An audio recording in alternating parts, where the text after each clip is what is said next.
One man. That was all Abu Bakr believed he needed. As Muslim armies prepared to face the mighty Persian Empire, reinforcements were requested from Medina. The response surprised everyone. Instead of speaking about numbers, the Caliph spoke about a single warrior, a man whose courage had already become legendary on the battlefield. Then Abu Bakr said something that would be remembered for generations. A man like Al-Qa'qa ibn Amr is worth 1,000 warriors. Who was this soldier? And what did he do to earn such extraordinary praise from the leader of the Muslim world? Before we begin, comment below and tell us where you're watching from. And if you enjoy these stories, please like, share, and subscribe to Islamic Conquests.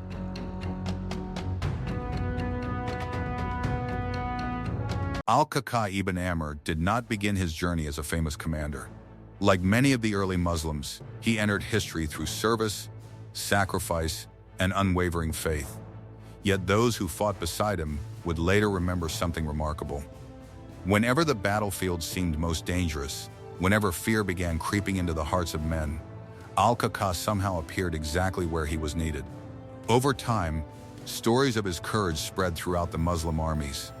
His reputation became so well known that many soldiers developed a simple belief: if Al-Qa'qa was present, victory remained possible. What made this especially remarkable was that Al-Qa'qa never sought fame. He never chased wealth. He never competed for power. And he never tried to build a personal legacy.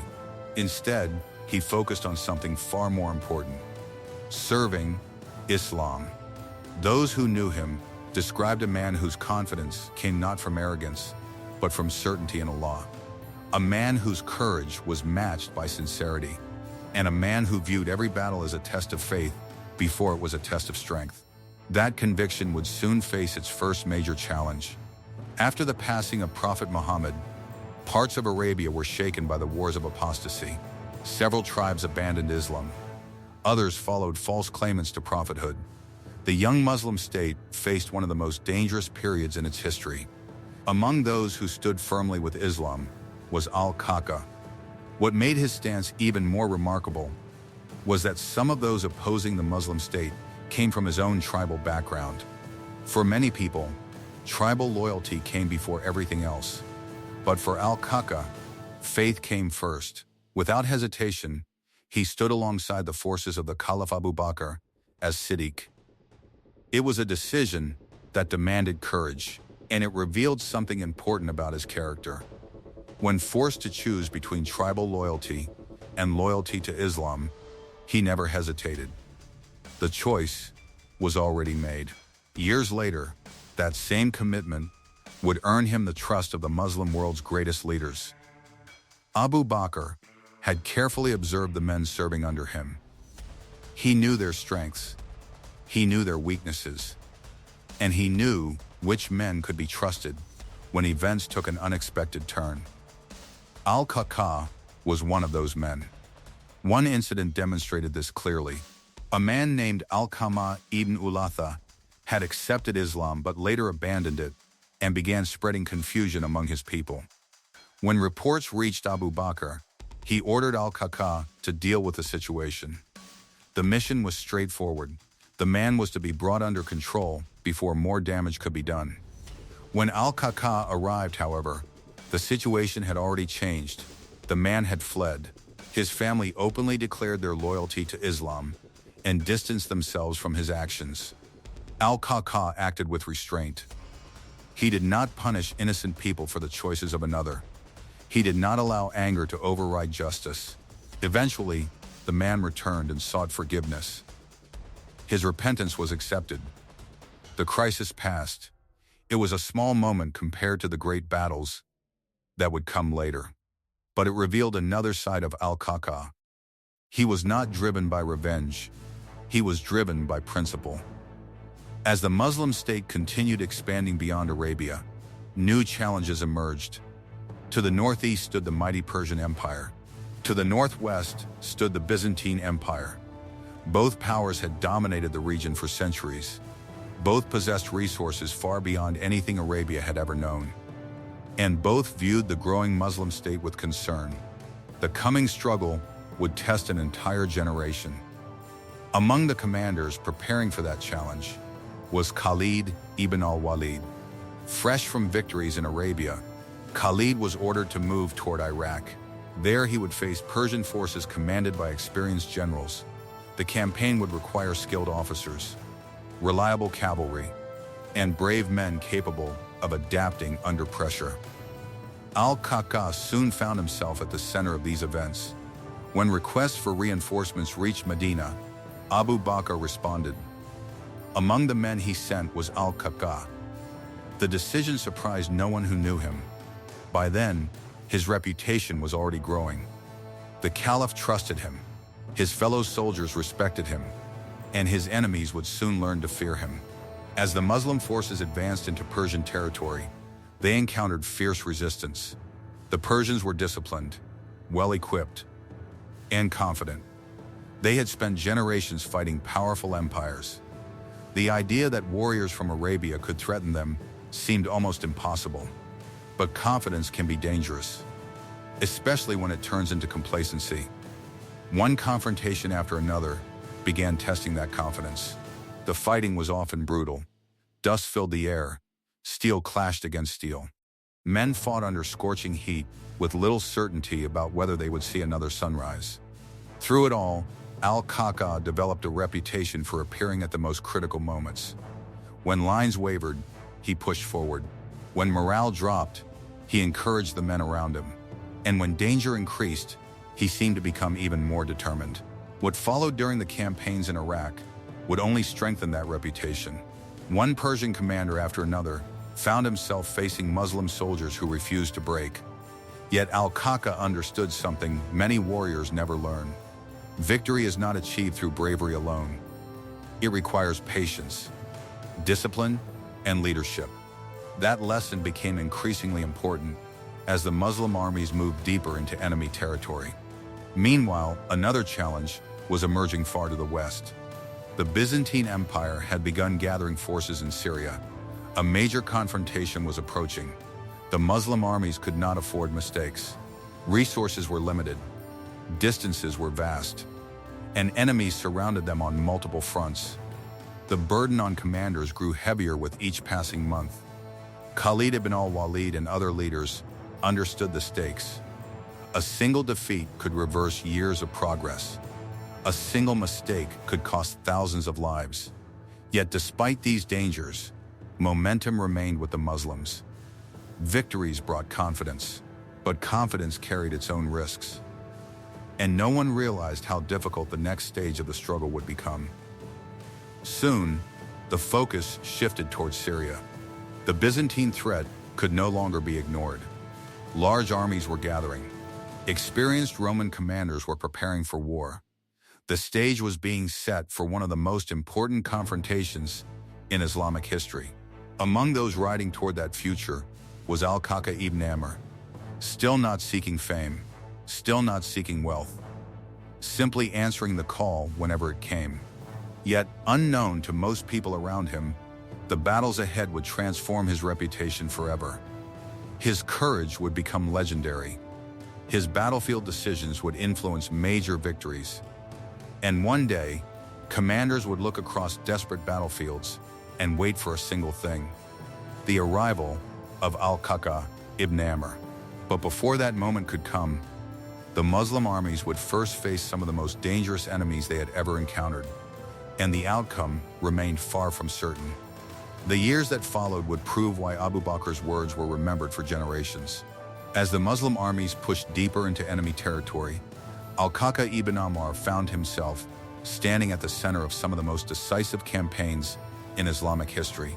Yet his greatest contribution was not simply courage. Many men were brave. Many could swing a sword. What set Al-Qa'qa apart was his ability to influence the outcome of an entire battlefield. Again and again, he demonstrated that victory depended as much on intelligence and timing as it did on strength. One of the clearest examples came during the great campaigns against the Persian Empire. As Muslim forces advanced into Iraq, fierce battles erupted against Persian armies determined to stop them. The struggle was exhausting. The Persians possessed vast resources. Their commanders were experienced. and their soldiers fought with determination. But the Muslims possessed something equally powerful: faith, discipline, and leaders who knew how to inspire men in moments of uncertainty. Among them stood Al-Qa'qa. When the Battle of Qadisiyyah approached, the situation was tense. The Muslim army faced enormous challenges. Persian forces outnumbered them. War elephants terrified horses unfamiliar with such creatures. And the fate of Iraq hung in the balance. Reinforcements were urgently needed. In Syria, Abu Ubaydah ibn al-Jarrah prepared fresh troops and dispatched them toward Qadisiyyah. Among those forces was Al-Qa'qa ibn Amr. What happened next revealed the kind of mind he possessed. Rather than allowing the reinforcements to arrive all at once, he divided his men into smaller groups. They entered the battlefield in stages, one group after another, again and again. From a distance, it appeared as though endless waves of Muslim reinforcements were arriving. The psychological effect was immediate. Persian soldiers watched in growing unease. Every time they thought the Muslim army had received its last support, another contingent appeared. Confidence began to weaken. Doubt spread through the ranks. A simple tactic had created the illusion of overwhelming strength, and the battle was far from over. As fighting intensified, Al-Qa'qa repeatedly rode into the thickest areas of combat. Persian commanders attempted to inspire their troops through displays of strength and personal challenges. One after another, experienced enemy leaders entered the field. One after another, many failed to return. Al-Qa'qa's presence became impossible to ignore. Veteran soldiers began pointing him out across the battlefield. Friends looked for him with hope. Enemies looked for him with fear. Yet even amid the chaos, another threat continued to dominate the battlefield. The war elephants. Towering over the soldiers, they disrupted formations and frightened horses. For a time, they appeared nearly unstoppable. The problem demanded a solution, and eventually, one was found. Muslim commanders learned from Persian converts that the elephants' vulnerable points were their eyes and trunks. The information spread quickly. Soon, coordinated attacks were launched against the animals. Al-Qa'qa and his brother Asim played an important role in these efforts. Targeted strikes began changing the course of the battle. One elephant after another lost control. Some turned and charged back toward Persian lines. Others created confusion among their own troops. The battlefield shifted. What had once been a Persian advantage slowly became a source of disorder. But no one realized how close the campaign still was to disaster. The fighting continued through exhausting days and nights. Dust covered the sky. Visibility faded. Men struggled to distinguish friend from foe. The sounds of battle echoed without pause. Many soldiers later recalled those hours as some of the most intense they had ever experienced. Then came the moment that changed everything. The Persian commander Rustam, one of the empire's most important military leaders, found himself under increasing pressure. As Muslim attacks intensified, his position became vulnerable. Realizing the danger, he attempted to escape. But events were moving too quickly. During the confusion, Rustam was killed. News of his death spread across the battlefield like wildfire. The effect was devastating. Persian morale collapsed. What had begun as organized resistance quickly turned into retreat. Qadisiyyah was won. For the Muslims, it marked one of the greatest victories in their history. And among those whose efforts helped make that victory possible was Al-Qa'qa ibn Amr. Yet his story was far from over. After Qadisiyyah, Muslim forces advanced toward Al-Mada'in, the Persian capital.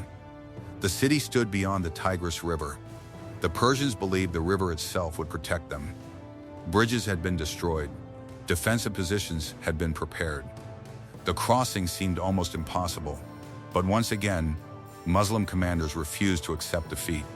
The army entered the water. Horsemen advanced through the river while remembering Allah. The sight stunned Persian defenders.